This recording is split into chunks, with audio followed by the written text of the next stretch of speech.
બરાબર. સેકન્ડ યુનિટમાં જ આપણે લોકો દરજ્જો અને દરજ્જાનો અર્થ અને વ્યાખ્યા સમજતા હતા, એને જ આપણે કન્ટિન્યુઅસ રાખીએ. તો સ્ત્રીના દરજ્જા અંગેની પરંપરાગત સ્ત્રી જીવન અંગેના લોકોના વિચારો અને વલણો તથા આચરણો અને પ્રથાઓમાં વ્યક્ત થાય છે, અને તે સામાજિકરણની પ્રક્રિયા દ્વારા પેઢી દર પેઢી ચાલે છે. હજી આ મિનિંગ અને અર્થ છે એની અંદર, અર્થ અને વ્યાખ્યા છે એની અંદર જ આ વસ્તુ છે એ આપણે શીખીએ છીએ, જે આગળ લેક્ચરમાં અધૂરું હતું. તો સ્ત્રીના દરજ્જા અંગેની પરંપરાગત સ્ત્રી જીવન અંગેના લોકોના વિચારો, તમને કેટલી બધી વખત સમજાવ્યું ત્યારે આ વસ્તુ કીધી કે ઘણું બધું છે જે પરંપરાગત છે, બરાબર છે. તમે પેઢી દર પેઢી જે વસ્તુ જોઈને આવતા હો પછી એ સિવાયનું વિચારી ન શકો, બરાબર. એક એક્ઝામ્પલ આપું. તમે ગોવા જાઓ છો, તમે બરાબર, સાથે તમારા મમ્મી પપ્પા બી છે ને માનો કે સાથે તમારા દાદા દાદી પણ છે, ઠીક છે. હા, હવે ત્યાં તમે બીચ ઉપર જાઓ, તમે ભલે કદાચ ગોવા ન ગયા હો પણ તમને એક કલ્પના છે કે ગોવાના બીચ પર લોકો છે એ સનબાથ લેતા હોય, અને એમાંય વિદેશીઓ હોય, હે ને. તો વિદેશીઓ છે એ બહુ ઓછા કપડામાં સનબાથ લે, બરાબર છે. હવે એ બહુ ઓછા કપડામાં સનબાથ લેવાના એના જે પરંપરાગત ખ્યાલો છે એ શું છે, બરાબર.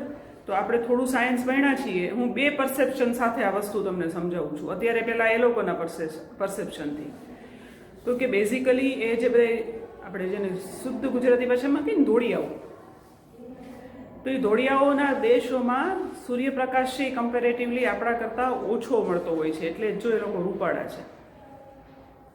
એટલે આમ જોવો તો એ પેલ છે, ફિક્કા છે, બરાબર.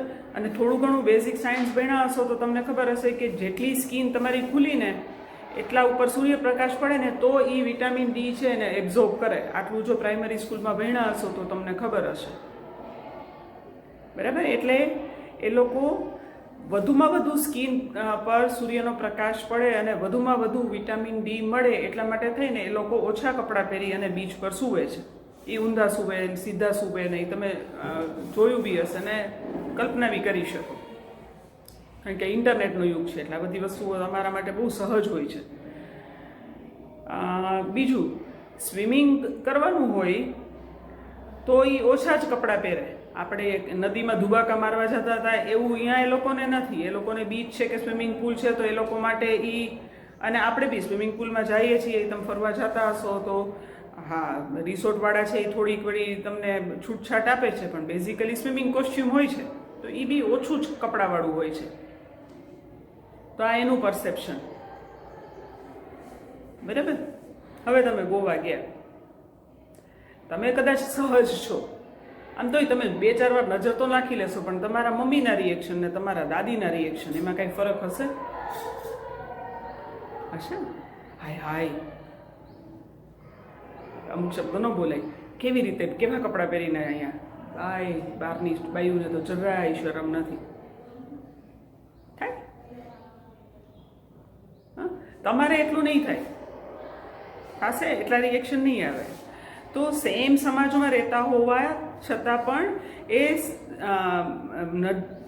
રહેણીકેણીમાં પરિવર્તન આવ્યું છે. એને કારણે તમે જેટલા સહજ હશો એટલા સહજ તમારી મમ્મી નહીં હોય એ સીનને જોઈને, તમારા દાદી કે નાની તો બિલકુલ નહીં હોય.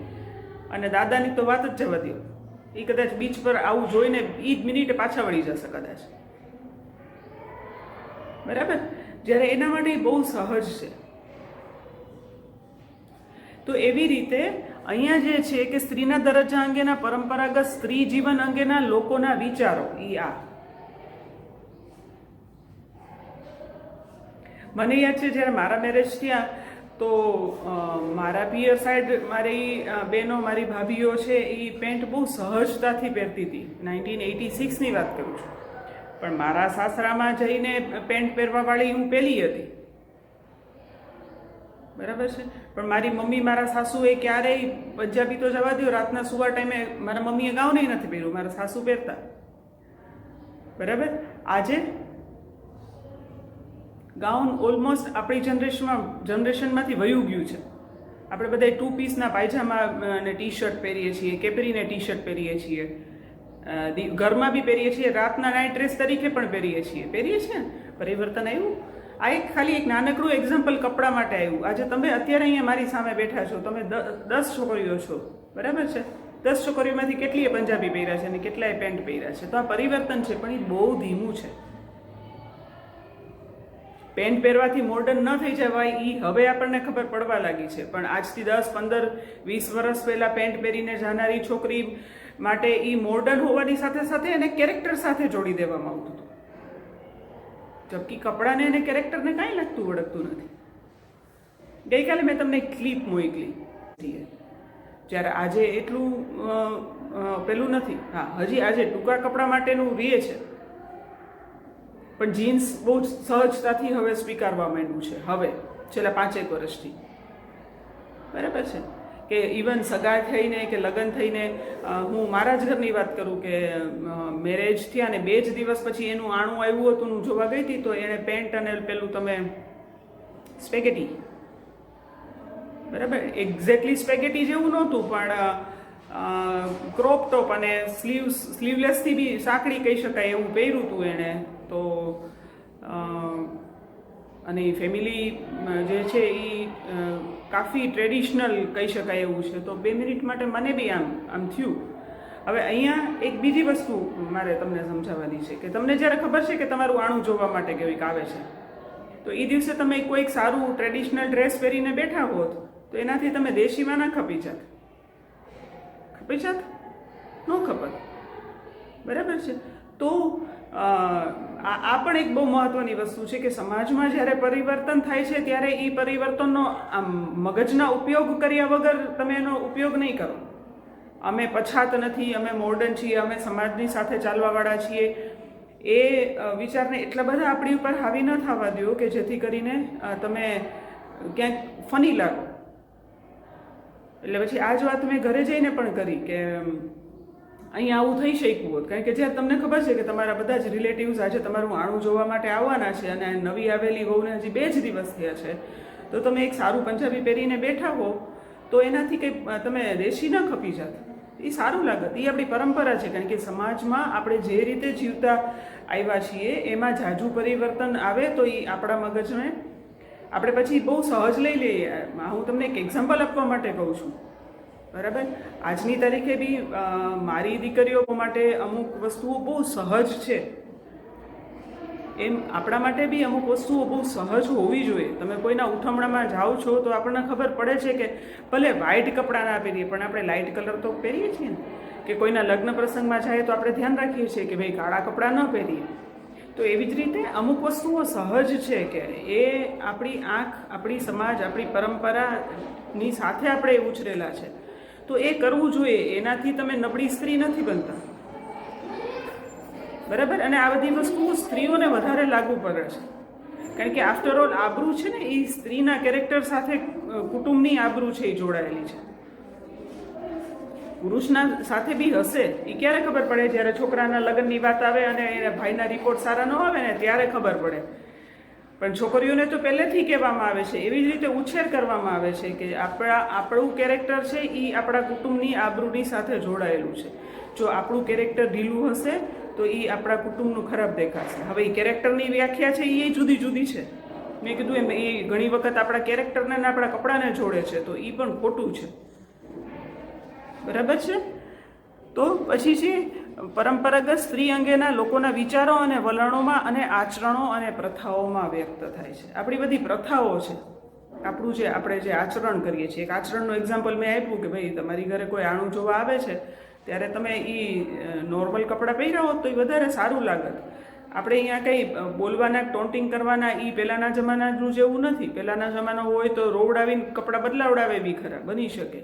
નજીકના જે સાસરા સાઈડના હોય, દાદીજી સાસુ હોય, નાનીજી સાસુ હોય, એ વહુના મમ્મીના એટલે સાસુના જેઠાણી બેઠાણી હોય તો બની શકે કે એને અમુક વસ્તુઓ ખીજાઈને બી કરાવે. હવે એવો ટાઈમ નથી, પણ જે પ્રથા છે એ પ્રમાણે તમે કરો તો એનાથી દરેક પક્ષે સહજ ફીલ કરે અને લોકોના વિચારો અને વલણોમાં અને આચરણો અને પ્રથાઓમાં વ્યક્ત થાય છે. આપણી બધાની પ્રથા છે, દરેક સમાજની, દરેક જ્ઞાતિની છે. લગ્નના પોતાના રીત રિવાજો છે, દરેક જ્ઞાતિના જુદા હશે ને. જ્ઞાતિ નહીં, ઘણી વખત તો કુટુંબે જુદા હોય. એટલે આપણે ઘણી વખત કહીએ છીએ મારા પિયરમાં તો આવું છે, અમે આમ ના કરીએ. તો કે ના, અમારે તો આમ છે, મારે તો સાસરામાં આમ છે. તો શું બતાવે છે? જ્ઞાતિએ નહીં, પણ કુટુંબે પ્રથાઓ, રીત રિવાજો છે એ જુદા છે, અને એની સાથે આપણા બધાના દરજ્જા છે એ પણ નક્કી થતા હોય છે. અને તે સામાજિકરણની પ્રક્રિયા દ્વારા પેઢી દર પેઢી ચાલે છે. એ આપણને શીખવવામાં નથી આવતા, પણ આપણે જેમ જેમ પ્રસંગોમાં જઈએ છીએ, સમાજમાં ભળીએ છીએ, સમાજના સમારંભોમાં ભળીએ છીએ, એમ એ ઓટોમેટિકલી આપણે શીખીએ છીએ. બરાબર. સ્ત્રીના દરજ્જા અંગેની પરંપરામાં સ્ત્રીના દરજ્જામાં પરિવર્તનને અવરોધવાની તીવ્ર શક્તિ રહેલી છે.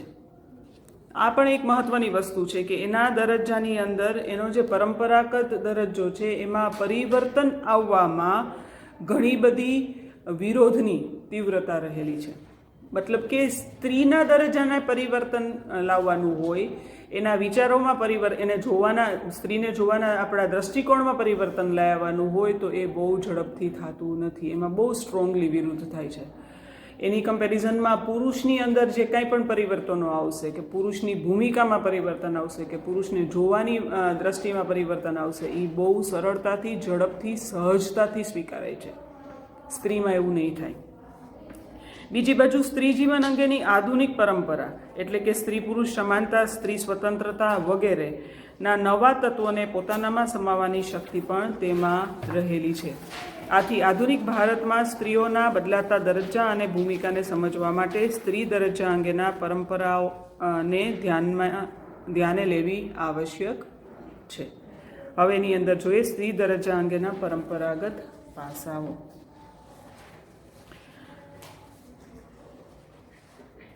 વૈદિક યુગમાં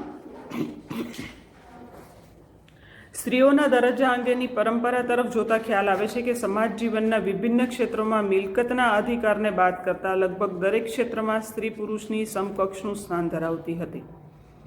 સામાજિક જીવનમાં સ્ત્રી પણ પુરુષની જેમ જ સમાન રૂપથી મહત્વનો દરજ્જો ધરાવતી હતી અને મહત્વની ભૂમિકા પણ ભજવતી હતી. પરંતુ ત્યારબાદ વિભિન્ન ધાર્મિક અને રાજકીય પરિબળોના પ્રભાવ હેઠળ લૈંગિક ભેદભાવની પરંપરા શરૂ થઈ અને વધારે દ્રઢ થઈ. પરિણામે સ્ત્રીના આગવા સ્થાન જેવું કંઈ જ રહ્યું નહીં. બરાબર. આગળ આપણે જોયું કે વૈદિક કાળમાં જે આપણી સ્ત્રી પુરુષ વચ્ચે સમાનતા હતી, અથવા તો જેટલા હકો કે અધિકારો આપણને મળતા હતા, એ પછી બંધ થઈ ગયા. શું કામ બંધ થઈ ગયા એ આપણને ખબર છે. એનું બેસ્ટ એક્ઝામ્પલ છે કે શકુંતલાએ પોતાનું પતિ પોતે પસંદ કર્યો હતો, મતલબ કે લવ મેરેજ હતા. આજની ભાષામાં કેવું હોય તો એ વૈદિક કાળમાં હતું. ઠીક છે. પછી તમારી પેઢીમાંથી કોના લવ મેરેજ થયા? તમારી જનરેશનમાં થયા કે તમારી આગલી જનરેશનમાં થયા?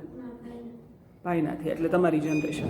તમારી આગલી જનરેશનમાં કોઈના નથી થયા.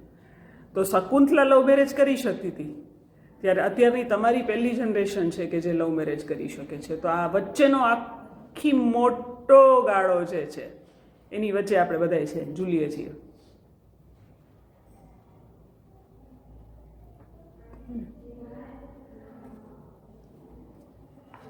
તો ધાર્મિક અને રાજકીય જે કંઈ બી પરિવર્તનો ભારતની અંદર આવ્યા એને કારણે આજે સ્ત્રી પુરુષની વચ્ચે અસમાનતા છે એ ઘણી બધી વહી ગઈ છે, અને એને કારણે સ્ત્રીનું કોઈ આગવું સ્થાન છે અત્યારે આપણા સમાજની અંદર, ખાસ કરીને 19મી સદી સુધી નહોતું. વર્તમાન ભારતમાં પ્રવર્તતી લૈંગિક ભેદભાવ અને સ્ત્રી પુરુષ અસમાનતાની પરંપરાના મૂળ મધ્યયુગમાં ભારતીય સમાજ અને તેના સામાજિક ધોરણો અને મૂલ્ય રહેલ છે. તેનો ઉદ્ભવ અનુવૈદિક યુગમાં થઈ ચૂકેલો. સમગ્ર સમાજ વ્યવસ્થા અસમાનતા, નિયંત્રણ, અન્યાય અને સ્ત્રીના ગૌરવના અભાવ ઉપર રચાયેલી હતી. બરાબર. મહત્વના 4 શબ્દો છે જેનો ઉલ્લેખ અહીંયા થયો કે સ્ત્રીની ભૂમિકા છે એ શેની ઉપર બંધાયેલી હતી. તો એમાં સૌથી પહેલું છે એ છે અસમાનતા. બહુ મોટી ખીણ હતી સ્ત્રી અને પુરુષની ભૂમિકા અને હક વચ્ચે કે ફરજો વચ્ચે. બરાબર. પછી નિયંત્રણ. સ્ત્રી પુરુષ પર નથી મૂકતી, પણ પુરુષ સ્ત્રી પર મૂકે છે. બરાબર. અન્યાય ઘણી બધી જગ્યાએ અને આજે પણ થાય છે. એની સામે હા, હવે એવું પણ થાય છે કે સ્ત્રીઓ પણ પુરુષોને અન્યાય કરે છે. મોબાઈલમાંથી નવરી થાય તો રાંધે, મોબાઈલમાંથી નવરી થાય તો બાળક પર ધ્યાન આપે. એટલે જો ખરા અર્થમાં જે દિવસે તમને લોકોને વુમન એમ્પાવરમેન્ટ સમજાશે ને ત્યારે તમને ખબર પડશે કે એકચ્યુઅલી વુમન એમ્પાવરમેન્ટના નામ પર અત્યારે આપણે જે મેળવી રહ્યા છીએ ને અથવા મેળવવા માટે જે લડાઈ લડીએ છીએ ને એ ખોટી છે. આપણને લાગે છે કે છોકરો છે એ અડધી રાત સુધી, મતલબ કે આપણા ઘરમાં ભાઈ છે અને એ અડધી રાત સુધી બહાર રખડે એટલે તમે એવું કહો કે એને તો બહાર સુધી અડધી રાત સુધી રખડે છે, તમે કંઈ કહેતા નથી, મને તો બહાર નથી જવા દેતા, મોબાઈલ તો જોવા દો. આજકાલના મા બાપને કદાચ એ ના ખબર હોય, પણ મને એ ખબર છે કે બહાર નીકળીને જ બગડાય એવું જરૂરી નથી. હવે તો મોબાઈલ એ હાથવગું સાધન છે બગડવા માટે. અને મા બાપ બી ચૂપ થઈ જાય છે ઘણી બધી વખત કે હા ભાઈ હાલો જવા દો. તો એ વુમન એમ્પાવરમેન્ટ નથી.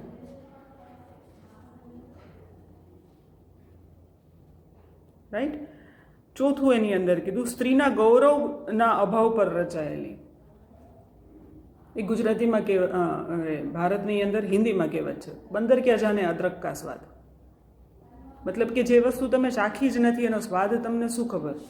એમ ગૌરવ એટલે શું એ જ જો સ્ત્રીને ન ખબર હોય તો મેં એવી કેટલી સ્ત્રીઓ છે જેને એવું સાંભળ્યું હોય કે એમાં શું તો વર મારે, તો એને ખબર જ નથી કે પુરુષ સ્ત્રી પર હાથ ઉઠાડી જ ન શકે. કાયદેસર રીતે તો ન જ ઉપાડી શકે, પણ એક વ્યક્તિ પર હાથ, પુરુષ બાજે બરાબર, સ્ત્રી બાજી લે બરાબર, પણ હસબન્ડ વાઈફ ઉપર હાથ ના ઉપાડી શકે. એની સામે વાઈફ પણ હસબન્ડ પર હાથ ન ઉપાડી શકે. હવે તો એવા કિસ્સાઓ આવે છે કે જ્યાં વાઈફ છે એ હસબન્ડને દબડી નાખે. તો એ વુમન એમ્પાવરમેન્ટ નથી. આપણે ખુશ રહીએ ગમે, હા, કારણ કે એટલા માટે કે આપણને બહુ જ અન્યાય થતો હોય ને પછી કોઈક સ્ત્રી કોઈક પુરુષને પહોંચી જાય ને ત્યારે આપણને એને કાંઈ એ સ્ત્રીને ઓળખતા ન હોય, એ પુરુષને ઓળખતા હોય, લાગતું ઓળખતું ન હોય ને તોય આપણને ખુશી થાય, હા એ સારું થયું. મારા મધર છે ને એને એવી બધી સિરિયલો ગમે જેમાં છે ને આમ સ્ત્રી સશક્ત હોય જ્યારે હતા ત્યારે. અને કાં એને એનું ફેવરિટ CID જ્યારે બી આવે ને રિપીટ ટેલિકાસ્ટ એ હોય ને તો મારા મમ્મી જોતા, કારણ કે એ એક જ સિરિયલ એવી હતી જે જનરલી નીટ એન્ડ ક્લીન હતી. એટલે એ મારા છોકરાઓ, કારણ કે મારા મધર એક્સપાયર થઈ ગયા ને 10 વર્ષથી, એટલે 10 વર્ષ પહેલાંની વાત કરું છું. એટલે ત્યારે નહીં હતી, નિષ્ઠા 11 વર્ષની હતી ને બાકીના બે તો એનાથી નાના. એટલે પણ એ CID જોતા કે એ છોકરાઓ સાથે બેસીને જોવાય એવી હતી.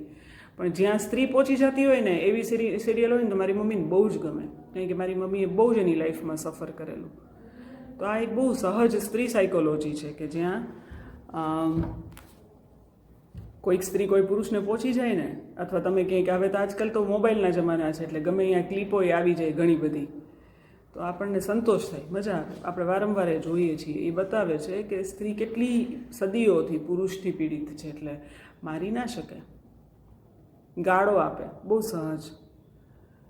મેં મારી મમ્મીના ઘરમાં જાગનાથમાં રહી, પછી હું મારા સાસરે સરદારનગર રહી, પછી હું 2 વર્ષ જંકશન પ્લોટમાં રહી, પછી હું 10 વર્ષ નિર્મલા રોડ ઉપર રહી, પાછી 10-12 વર્ષની પાછી જાગનાથમાં રહું છું. એક પણ એરિયા મેં એવો નથી જોયો મારા આડોશ પાડોશમાં કે જ્યાં સ્ત્રીને ગાળો દેવી કે સ્ત્રીઓને મારવી એવું ના જોયું હોય. અને યંગ કપલ છે, એજેડ છે, છોકરા થઈ ગયા, છોકરાઓની ઘરે છોકરાઓ થઈ ગયા હોય, દરેક વેરાયટી, અને બધી સારી ખરાબ બધી જ જ્ઞાતિઓ. પછી મારા મધરના ઘરે હું રહેતી ત્યાં પહેલાં બંગલો હતો, પછી ફ્લેટ થતા હતા, એટલે અમે 2-2.5 વર્ષ રામનાથપરામાં રહ્યા. ત્યારે હું હતી, મેં 5th પાસ કર્યું, 6th 7th 8th કે 6th પાસ કર્યું હતું, 7th 8th અને 9th અડધું, 2.5 વર્ષ અમે રામનાથપરામાં રહ્યા. ત્યાં પણ મેં એ જ જોયું. હું તમને એટલા માટે કહું છું, હું તમને દરેક એરિયાની વેરાયટી મેં બતાવી. રામનાથપરામાં પણ એ જ મેં જોયું જે મેં જાગનાથમાં જોયું, મેં નિર્મલા રોડ ઉપર જોયું, મેં જૂના જાગનાથમાં બી જોયું, મેં નવા જાગનાથમાં બી જોયું. પણ એક વસ્તુનો મહત્વનો તફાવત મેં જોયો કે રામનાથપરામાં છે ને વાઈફાઈ સામે દોડીને એના વરને મારતી હતી, જે આપણે નથી કરી શકતા. એ સારું છે ખરાબ છે એની વાત નથી કરતી.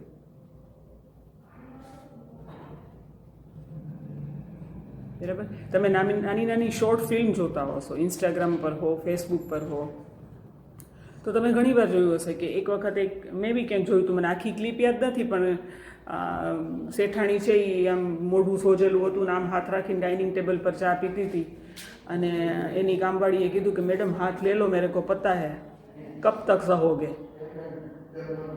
બરાબર. અને પછી કામવાળી એટલે પછી પેલી થોડી સહજ થઈ એની શેઠાણી, એટલે એણે એવું કીધું કે તને તારો વર આવું કંઈ નથી કરતો, કે મેડમ કરે નહીં કે હું એને સામે ધબેડી નાખું. ત્યારે પેલી ભણેલી ગણેલી શેઠાણી વિચાર કરે છે કે કોણ વધારે સશક્ત. આ એનું પરસેપ્શન છે, હું કાંઈ નથી કહેતી. હસબન્ડને સામે ધબેડવું હોય એટલે સશક્ત એવી વાત નથી, પણ તમે તમારી જાતને પ્રોટેક્ટ તો કરી જ શકો યાર. એક વખત એને કહી તો શકો જ કે હાથ નહીં ઉપાડતો, 181માં ફોન કરીશ.